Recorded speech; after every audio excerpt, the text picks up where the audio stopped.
What's up, alumni? Welcome to After 4, your podcast for navigating life after graduation. I'm your host and guide, John Steele, and it is so good to be back with you here in 2025. We're kicking off a new series today, but first, I have an announcement for you. If you're listening to this podcast, but would rather watch it, you can officially start enjoying your favorite alumni podcasts on YouTube, both After 4 and InterVarsity World Changers. So head on over to YouTube, subscribe, and enjoy actually getting to see me and our amazing guests discuss topics that will help you thrive in this transition to life after graduation.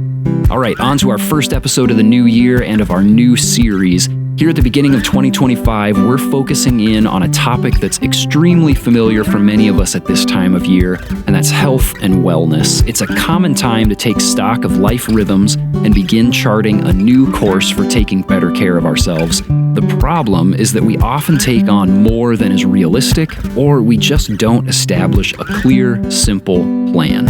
Well, this week's guest is going to help us fix that and get a much better start this time around. Mackenzie Green is a health and wellness coach with years of experience coaching people in a variety of contexts to make clear, personalized plans for pursuing healthier life rhythms. And today, she's going to help us narrow in on one or two aspects of wellness and develop a realistic action plan that's sustainable and tailored to our specific needs. So let's get started here at the top of 2025. Here's Mackenzie, and this one's for you, alumni. Mackenzie, welcome back to After 4. Thanks. It's good to be back. Yes, I am really glad that you're here, and we're gonna talk about something totally different than we talked about like 6 months ago or whenever it was that you were on the podcast the last time. And I'm excited to do that. But for our listeners who are joining us for the first time or maybe didn't catch your previous episode, would you take just a minute or two and give us an introduction, Mackenzie? Yes, for sure. So yes, it's good to be here. A few things about me. I live in Champaign, Illinois with my husband and my 1-year-old son. Nice. My degree is in intercultural studies. I'm a board certified health and wellness coach, and I now work for InterVarsity on the alumni team, which has been awesome. I love it. And yeah, just a few other things, hobbies, things like that. I've tried to cultivate hobbies over the years that contribute to health and wellness, both mine and others. So at this point in my life, I genuinely enjoy just like going on walks, going on runs sometimes by myself just to get away and have that quiet time. And then a lot of times with other people. It's a great free social it's a free friend date, and you get the benefits of everything else with it too. So I love going on walks, going on runs. I love spending time with my family and just taking any opportunity to learn something new. So podcast books are definitely a big favorite.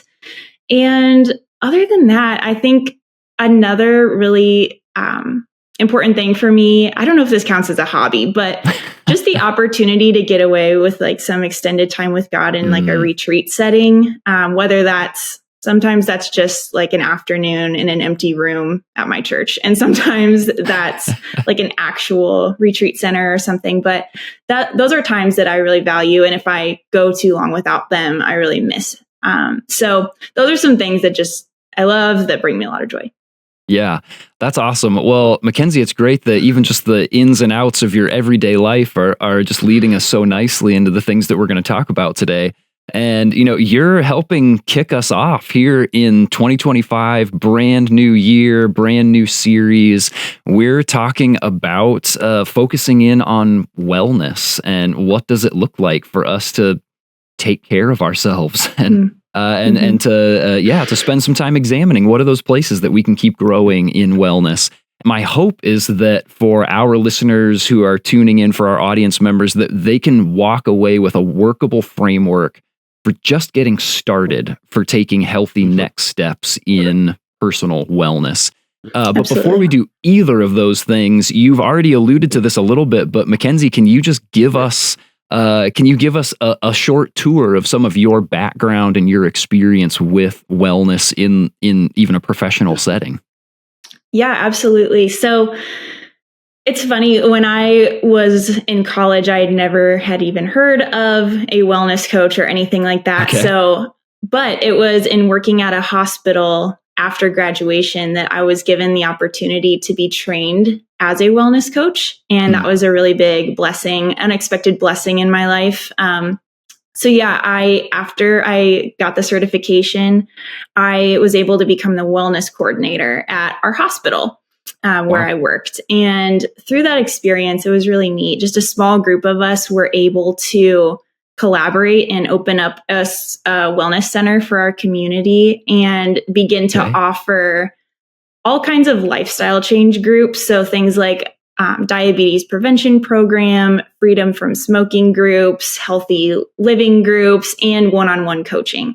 And that was to like patients, the community, and hospital staff. So that was just a really neat experience. And then after I moved and started, I left the hospital, I began working in a corporate coaching setting for a few years as well. So that was really good. But I'd say it's a joy and a blessing to be able to partner with people as they try to make changes in their lives. And my clients just were inspiring. And I learned so much from them. I really feel like I learned so much from them over the years. So it was a great time.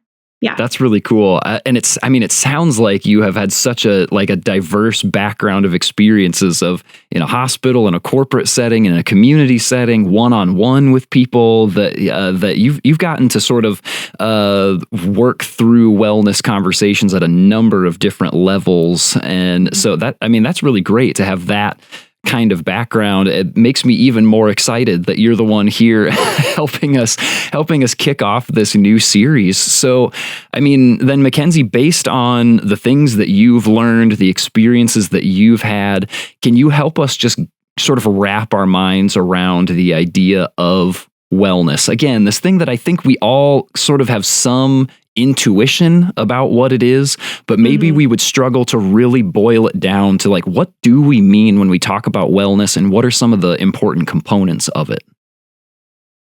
Yes. So I don't love the term wellness because of some of the things it's associated with, but that is what we use. So we're going to go with it. But a lot of times people think of these fancy like spa days or taking a bunch of expensive supplements or something like that when they think of wellness. And that is not really what we're going to be talking about when we're talking about wellness. So we're not going to be talking about laying on a table and somebody like whacking you with leaves and things like that as branches. Go for it if that's what you want to do. But that's not what you need to. You don't have to have a bunch of money to practice and perfect. I'm in. Lean into wellness.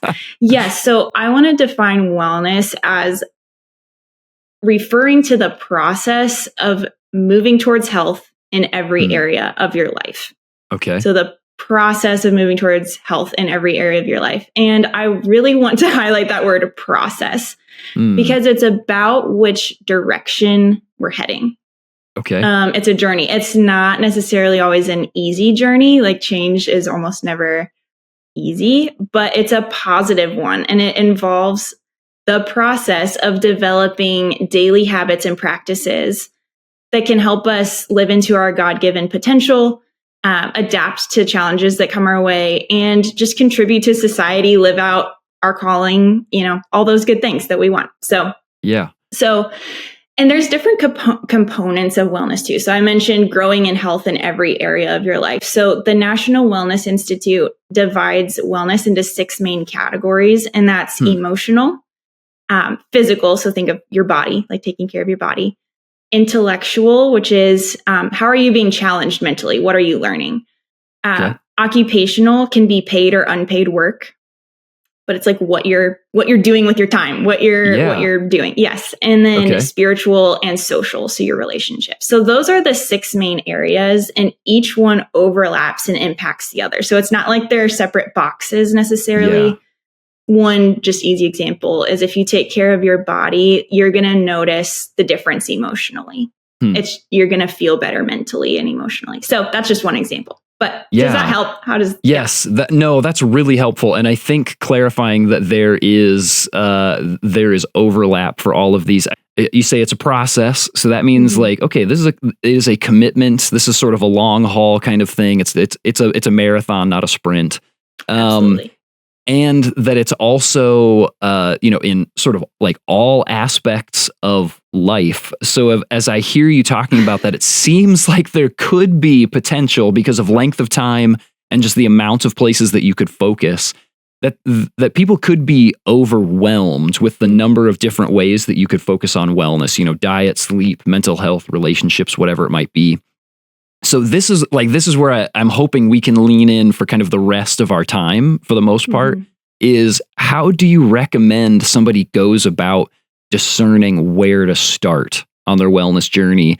And if we could walk through even some steps of like, okay, here's kind of the process that I would encourage you into. That is a question that we all need to ask, because it is overwhelming when you think of wellness and think like, wow, this is every single part of my life. Where do I even start?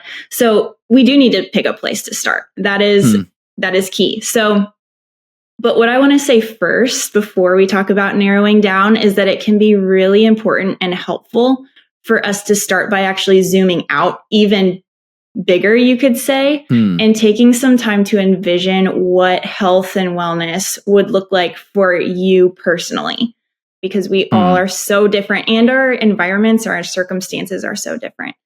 So this is all hypothetical. John, you don't actually have to answer these questions, but if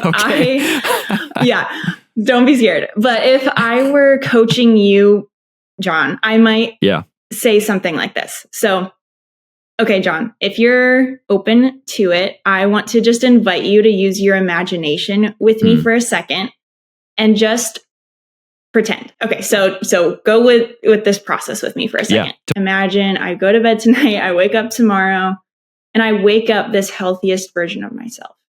Yeah. What does that look like for you? What does that, like, how do you feel? What kinds of things are you regularly doing, like on a day-to-day basis? And so again, we're talking right here. This would more be like on your own time, go and reflect on this, but that can be really helpful for someone to sit down and start. And just like, if you're creative, you could draw a picture. If you want to just like make a bullet point list of like some things that pop into your mind, great. It doesn't matter. But the point is, just to think about what that looks like for you and kind of have a destination in mind.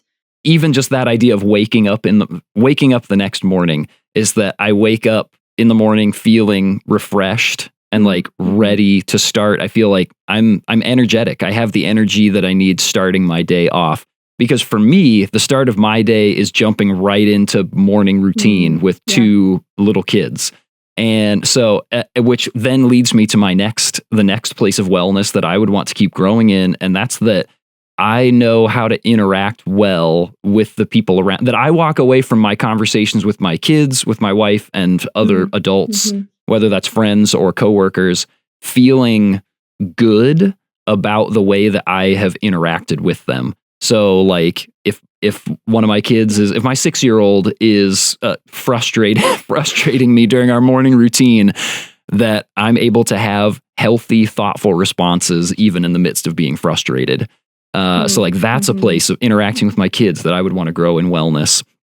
And that and for my physical body, that would be the other one that stands out to me. Is that it doesn't hurt to move. That would be another age, that I feel loose, I feel able to like play, and I feel able to jump into exercise and activity. Those would be some of the things that stand out to me immediately. Yeah, no, that's great. Thanks for sharing. So there's that component then of just having energy and feeling refreshed. There's that relational component of interacting in really just like healthy, loving ways with your family. And then there's that physical piece where you're like, I just want to feel strong and like able physically. Yes. Yeah. Okay. So that's perfect example. Thank you for sharing that. Absolutely. Yeah. So I love that. And like I said, the point is to think through, what do you want more of in your life and why do you want more of those things? So the what and the why. Because for so many people, it's so tempting to start with the negative, like, wow, I really should not eat like donuts every single day of my life, or I should really not watch TV so much or whatever. So that's where a lot of people start when they think about wellness, is like all the things that they shouldn't be doing. And that might be true, but that kind of thinking really tends to just kill motivation and make you feel bad about yourself, make us feel bad about ourselves. Yeah. Yes. So if you and all of us can connect on an emotional level with a positive vision of a healthier version of ourselves, we are much more likely to be able to change and establish healthy habits that last. So it's like that emotional connection with this. What do I want more of and why?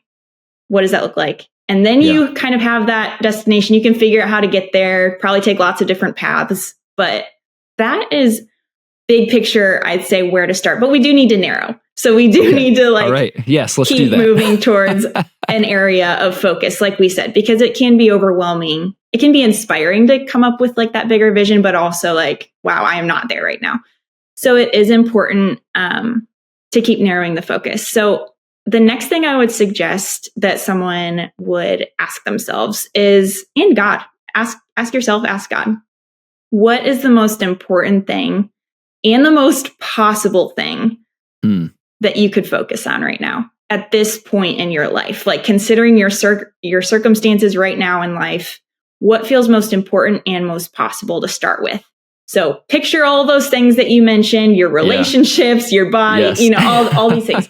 What feels most possible and important right now? I'm going to say like leaning into what are the things that help my body feel better physically, because I know that when I feel better physically, like the ripple effects of feeling better physically, those things have significant impacts on the way that I interact with my kids and the healthy decisions that I make, like going to bed earlier, more frequently, getting more sleep. So to me, that feels like the one that has the most potential to be kind of like a central thing that then has ripple effects of health in these other areas. I like what you said about ripple effects. A lot of people refer to exercise as a keystone habit because once that's in place, it really does have so many ripple effects into other areas. So won't go into that a ton, but let's just say, okay, so you said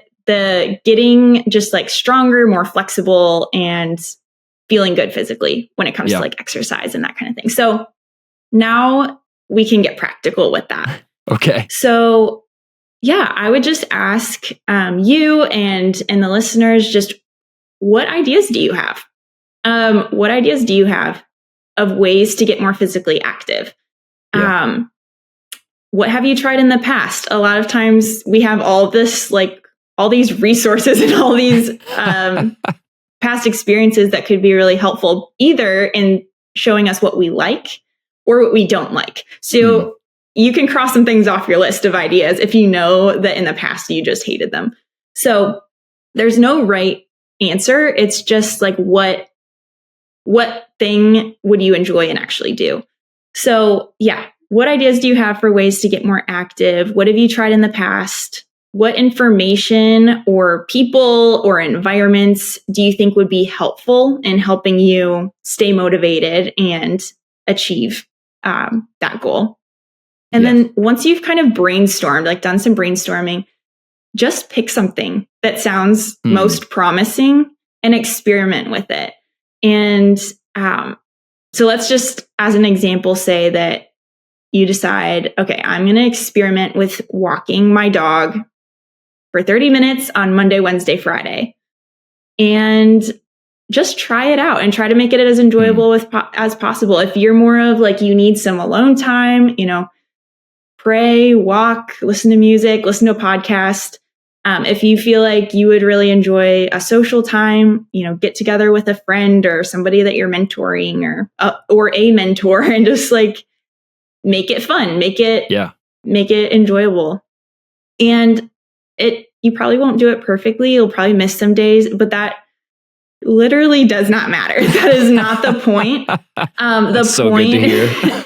Yeah, the point is that you keep showing back up and you'll start to experience the benefits. And I'll say this probably too many times, but wellness is the process of getting healthier in every area of your life. Does that help? So that's kind of the big thing. Just to summarize, it's like the bigger picture and why. Like, why do you want that? And then just picking one thing that seems important possible to focus on, brainstorm some ideas, and then pick one to experiment with and just do it. Just try it out. Yes. Don't put a bunch of pressure on yourself. Just experiment with it and build when you're ready. And that's how you can start making progress. Yeah. And it feels like one of those things that if the thing that you decide maybe doesn't feel as accessible as you thought it would, or as enjoyable, like maybe there's a place to spend some time examining, like, okay, but was there a part of this that still felt like it had potential? And so maybe they're like, rather than just throwing the whole thing out and saying like, well, I've got to come up with a whole nother activity instead of walking my dog for 30 minutes 3 times a week. And it's like, okay, well, maybe your dog is super annoying. And so it's like, well, maybe I can ask somebody else to do that. Or maybe that's not the place that I'm going to focus on wellness while I'm doing that, because it's really just distracting me. And so I'm, yes, I need to walk my dog because my dog needs exercise too. But the place that I'm thinking about my wellness will be on that, Tuesday, Thursday, Saturday when I go out for a solo walk, or, whatever it might be. Maybe there's an element that you could lean into and like, let me try this and just sort of tweak what I was doing before just feeling like you have to completely start over again. I'm so glad you said that. And that is really key to why I use the word experiment, because it's like, oh, this version didn't work. What went well? Don't start with what didn't go well. Start with what went well. Like, what did you enjoy? And then also like what didn't go as well that you might want to make a shift to. Yes. Yeah. And that's, So I'm glad that you brought that up. It's you're almost never going to find like the perfect solution right off the bat. Yeah. Yeah.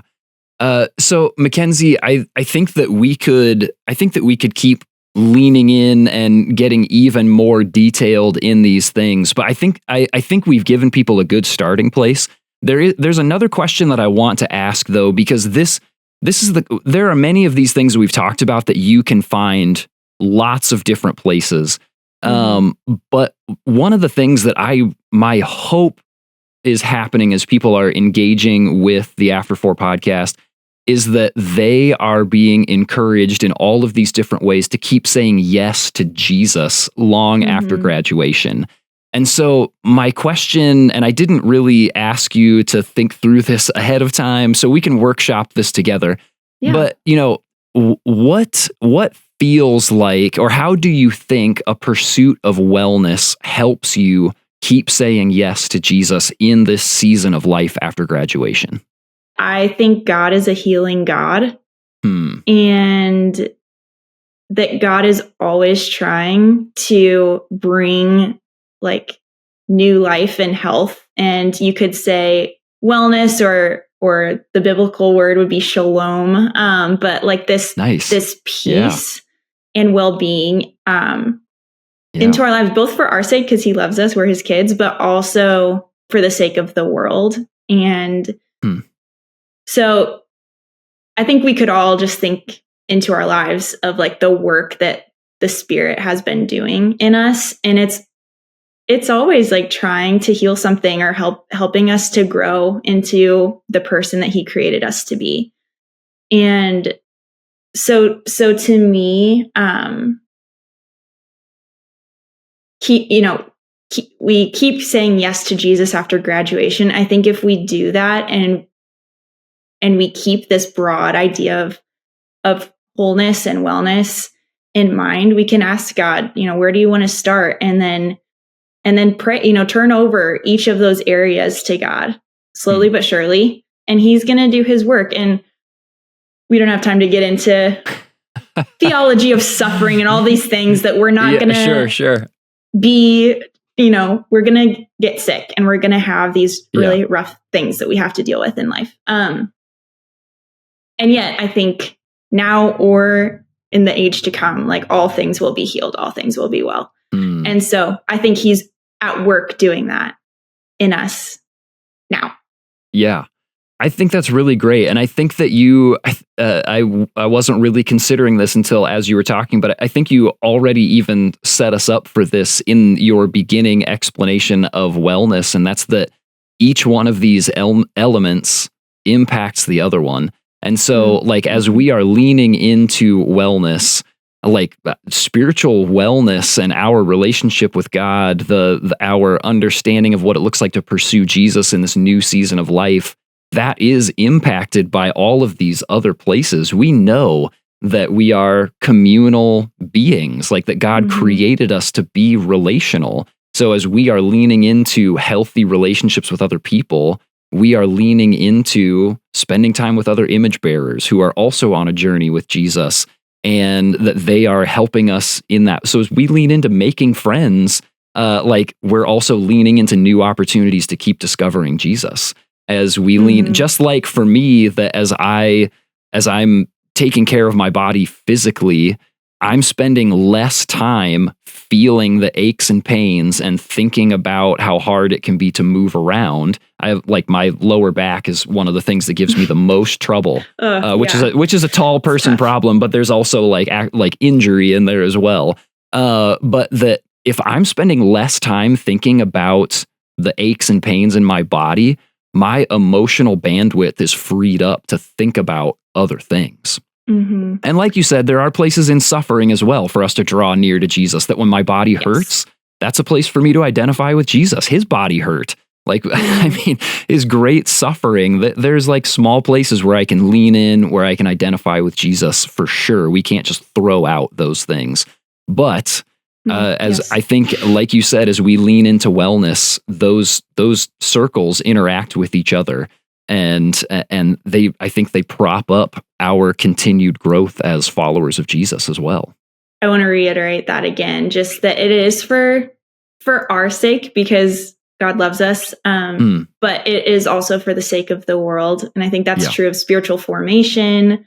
Any of the spiritual disciplines, it's for our sake and our relationship with God, but it's also for the sake of others. The way we show up is different when we are growing. Mackenzie, as we start to draw our conversation to a close here, is there like one final piece of advice or a pastoral word or something, a word of encouragement that you might have for an alum who is wanting to get started or wanting to continue in a healthy way? Maybe they've already been on a really great journey of wellness, but this is a new season of life that can sort of knock you off your feet because just so many things are different. Is there a final word that you would have for an alum as they are taking steps in their wellness journey in this season of life? Yes. Thanks for asking. I think so. A couple things that I would like to end with are a couple of just practical recommendations and then some encouragement. So when it comes to the physical aspect of wellness, this is maybe nothing new, but I think it's good to just have some maybe benchmarks to aim for long term when it comes to physical wellness. So these are just a few things that our bodies need in order to function the way they were designed to function. I'm going to list off some things, but in order for our bodies to effectively regulate stress hormones, we all want that, optimize brain function, prevent sickness and disease, promote gut health, maintain a healthy weight, and so much more. I could keep on listing forever. In order for our body to do all those things that they were designed to do, our bodies need at least 7 hours of sleep a day, at least 150 minutes of moderate intensity movement, physical activity of some kind. Okay. Which breaks down, think of like a 30-minute walk 5 days a week. Okay. That's like a moderate intensity sort of activity. Yes. So 150 minutes of moderate intensity physical activity a week plus 2 days of strength training. Okay. of some kind. Doesn't have to be a long time, but just doing something to strengthen your muscles. And then lots of nutritious foods like fruits, vegetables, whole grains, healthy proteins. So again, it's that 7 hours of sleep. It's the physical activity, 150 minutes a week and some strength training, and then healthy, nutritious foods. Those are things that our bodies just need in order to do what they were designed to do. And if you won't start there. Like almost, there's a tiny fraction of people that actually do all of these things. Yeah. But if you are able to just know that that's like what the experts recommend and slowly inch your way towards that, that's great. And it'll start to make a big difference in how you feel over time and how you function and your mobility and all of those things.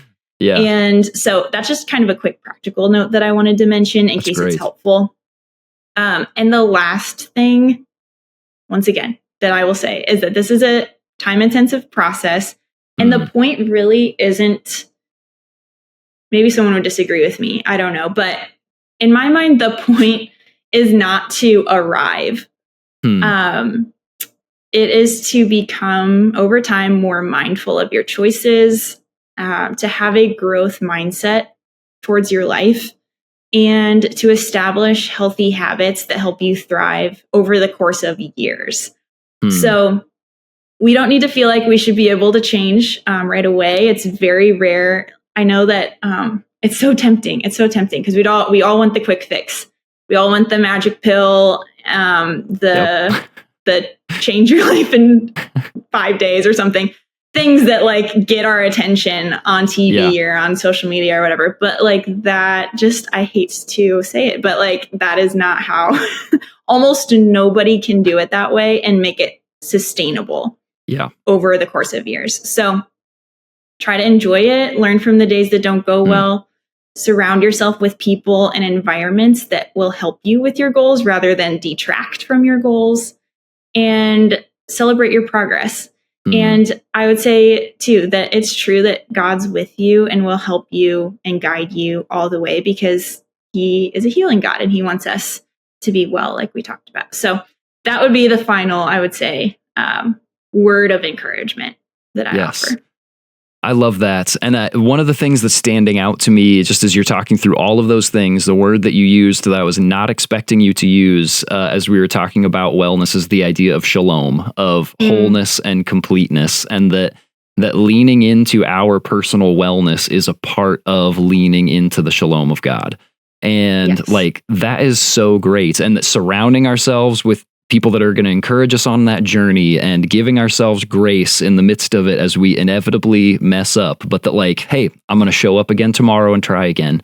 And that each of these just very practical things that you've left us with is a part of leaning into the shalom of God. And that to me, like, makes the thought of taking care of myself even more exciting and just that much more meaningful, that it is part of that story. Which is, just part of an even broader story of shalom, of not just within myself, but of with other people and the world around us, the whole of creation wanting to know God's fullness and God's goodness, and that this is one small way that I can lean into some of that. And so, Mackenzie, thank you so much for helping us get, I think, a really great start to this conversation around wellness. And I think giving us some helpful starting points so that we can start making some of these decisions of like, okay, where do I want to lean in? And what are some simple steps that I can take to start doing that? So, Mackenzie, thanks a lot for blessing us with your experience and your knowledge and just some really great, helpful starting points. Yeah, thank you, John, for having me. It was really, really fun to be able to talk about this with you. Alumni, I know this sounds cliche, but aside from the extremely practical steps that Mackenzie gave for pursuing wellness, the thing that stands out to me from this conversation is that wellness is a journey and not a destination. It's a marathon and not a sprint, and it is for everyone. So please spend some time following the steps that Mackenzie gave us and pick one or two places where you and God can pursue wellness and shalom together and begin your journey, your adventure even, toward healthier rhythms in this post-graduation season of life. Mackenzie, thank you so much for joining us this week. It was so fun hanging out with you and getting a healthy start to the new year. Alumni, come back next week for a very special guest. My dad is going to be joining us, and he's going to give us a leg up in our wellness journey by applying his professional experience in exercise and nutrition to this season of post-graduation transition. Until then, consider sharing this episode with someone who needs to hear it. Don't forget to check us out on YouTube, and I will see you in the after, alumni. Thanks for listening to After 4. This podcast is brought to you by the InterVarsity Alumni Relations Team, hosted and produced by John Steele, production assistance by Mike Zentera, edited by Caleb Leppert, and our After 4 theme music was written and performed by John Steele.